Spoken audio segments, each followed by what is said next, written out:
Hello, it's the Champions League edition. um, Champions League match day 2. First game on Tuesday. Preview analysis, in-depth analysis with all the betting tips. You get it here on Fiifi-Manfred on YouTube. Do not forget that is your best place for all the analysis, preview, post-match analysis, transfers, everything that you need to get. Tactical analysis, in-depth ones at that.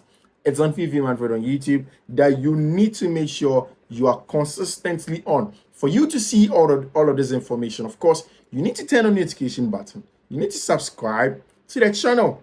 And then make sure you leave your comments therein because it's important that we do hear from you. My name again is Fiifi-Manfred.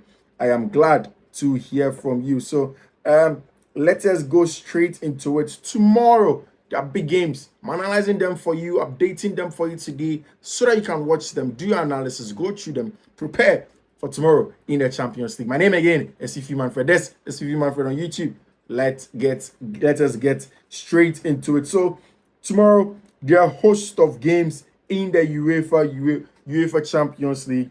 I'll run you through them. First of all, there's FC Red RB Salzburg in the playing against Union Berlin. I mean, Salzburg, tough team. In their first game, they were able to get the maximum point. Union Berlin made it very, very difficult for Real Madrid. If you look at Union Berlin, it's Salzburg versus Real Sociedad. So that didn't get the maximum points against Napoli. Union Berlin made it very difficult for Real Madrid. They are playing at home against SC Braga. Manchester United are playing at home. They're inviting Galatasaray, which has a lot of exciting players in there. We'll delve straight into the tactical analysis of those ones. RC Lyon, Racing Club Lyon, is playing at home against Arsenal Football Club. PSV Eindhoven is playing at home against Sevilla. Napoli is playing against Real Madrid. International Milan is playing against SC Benfica. So let's get straight into it. We'll start with the Real Madrid game first. We'll do all the analysis for you. We'll go through it and then we'll play game after game and everything that has to do with it. So first of all, Real Madrid versus Napoli in Naples at the Diego Armando Maradona Stadium in Naples. Let's get straight into it. So for Napoli in recent times, has been a story of Victor Osimhen. And yesterday, he did bring out a statement saying that whilst there have been issues and whatnot, he will not allow anybody come between himself and Napoli. I mean, essentially to suggest that he wants to focus on football, play football, and forget about the off-the-field issues. Those are things that he cannot control. So he wants to focus about those things. And I think that's the right way to go. So Victor Osimhen is giving indication that he's focused on the game against Real Madrid. On the part of Real Madrid, they were supposed to go and play a Girona side that were very, very difficult to play against. They went into that game. They were able to win over there for them, and it was a very, very exciting game. Aurélien Tchouameni, Jude Bellingham, and of course, Joselu played very, very good football, won the game. Very, very solid Real Madrid side. So we delve right into it. Now, at Naples in the Champions League, last season under Luciano Spalletti, it was a place where Napoli were able to play well. They were able to dictate the pace of the game. They were able to control the game. They were able to play in that very good 4-3-3. Under Rudy Garcia, however, the team hasn't really found that spark that they need. They're not really playing exactly like how you expect Napoli to play, especially at home. Now, I've said it several times, but if you look at Real Madrid's teams, and in recent times, especially this season, it's a 4-1-2-1-2. A 4-4-2, but more like a diamond, where you have your 4-back, but at the base of the diamond, you have a DM. This time, it is usually Aurélien Tchouameni. Mind you, Carlo Ancelotti changes against Atletico de Madrid. He was punished. I don't think he's going to do that. Aurélien Tchouameni is so important to everything that Real Madrid wants to do. And I'm very certain that Carlo Ancelotti will keep Aurélien Tchouameni in that base of the midfield.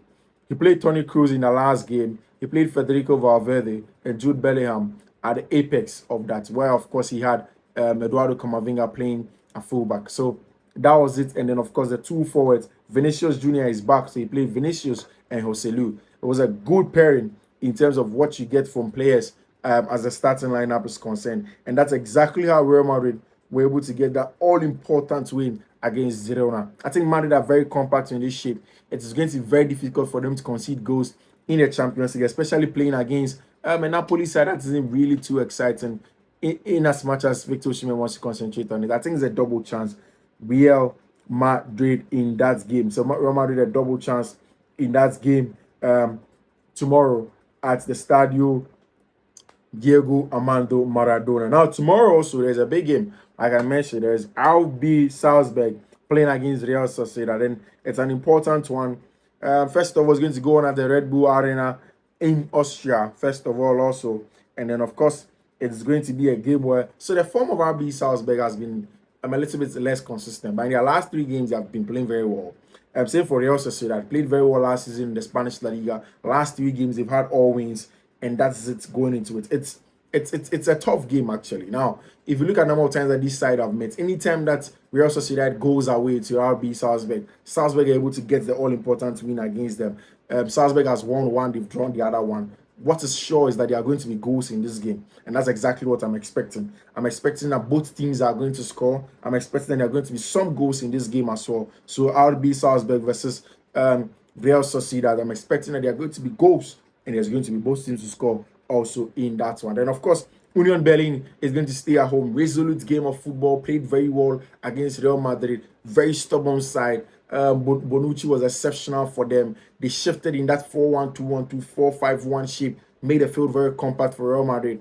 But for a last-minute Jude Bellingham goal, Union Berlin would have left the Stadio Santiago Bernabeu with a point, the most valuable point in their Champions League opening. This time is the first Champions League game at home in Germany. They're playing against Portuguese side SC Braga. It's a tough one for them. But essentially, I'm looking at just a few things. I'm looking at the kind of players that FC Braga are losing in this game. If you look on the part of Union Berlin, they are losing Sami Khedira's brother, who is their captain, Rani Khedira. He's not in that team. It's going to be difficult for them to replace Rani Khedira. It's a tough one for them. If you look at on that table, it's Napoli, Real Madrid, SC Braga, and then Union Berlin. These 2 teams have no point. Napoli, the 2 top teams are going to meet. So Union Berlin will want to get this job. I think it's a double chance Union Berlin at home against SC Braga. Union Berlin are very, very, very, very good in these games when they play at home. It's difficult for Braga to come and break them down in that regard. Now, Manchester United are playing at home. They're waiting for Galatasaray. Galatasaray is away form in the Champions League isn't the best. Man United have their issues. But in the Champions League, they tend to make things work. In their first game, they lost against FC Bayern Munich. It's a tough one for them. But at home, at Old Trafford, I'm thinking an over 1.5 in this game is a possible one.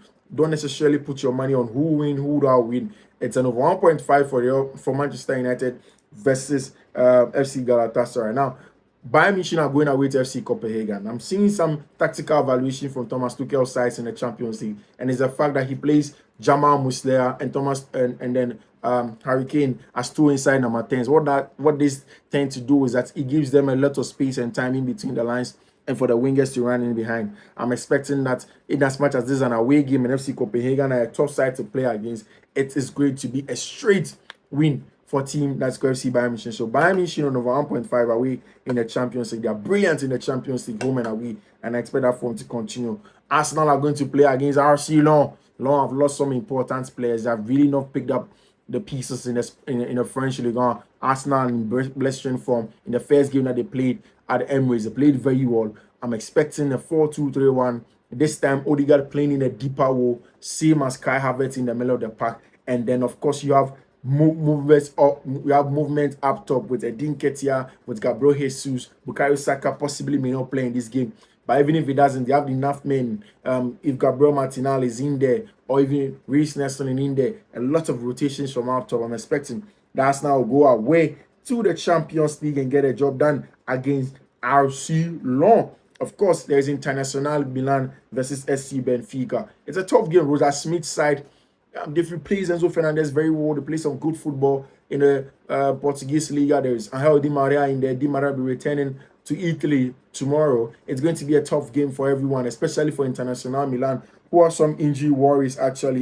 Simeone Inzaghi, the manager of International Milan, he's going to be with that Juan Cuadrado, who has a tendon issue. Marko Arnautovic, who was bought necessarily for the Champions League, is also going to be out. My man, Stefano Sensi, has still not returned to the team, but it's a genuinely exciting International Milan team with Marco Thuram and, of course, Lautaro Martinez was rested over the weekend. and then came on to score those 4 goals, important goals for team that's called International Milan. Of course, the middle of the pack, Barella, Mkhitaryan, and of course Hakan Çalhanoğlu have been brilliant, especially for Mkhitaryan. He seems to be hitting some brilliant form in the dying embers of his career. He's playing very well, dictating the pace of the game, with Barella doing the box-to-box job for them. Of course, at the back, you're expecting to see the very, very good centre-back pair, centre-back trio, Bastoni. You're expecting to see Matteo Damian all at the back, making it very compact. Of course, on both sides, Federico Di Marco and then Denzel Dumfries are also very important to them. I'm not really excited about Benfica team, especially in the Champions League. Inter Milan know how to get a job done at the Giuseppe Meazza. That is all the games in the Champions League match day 2.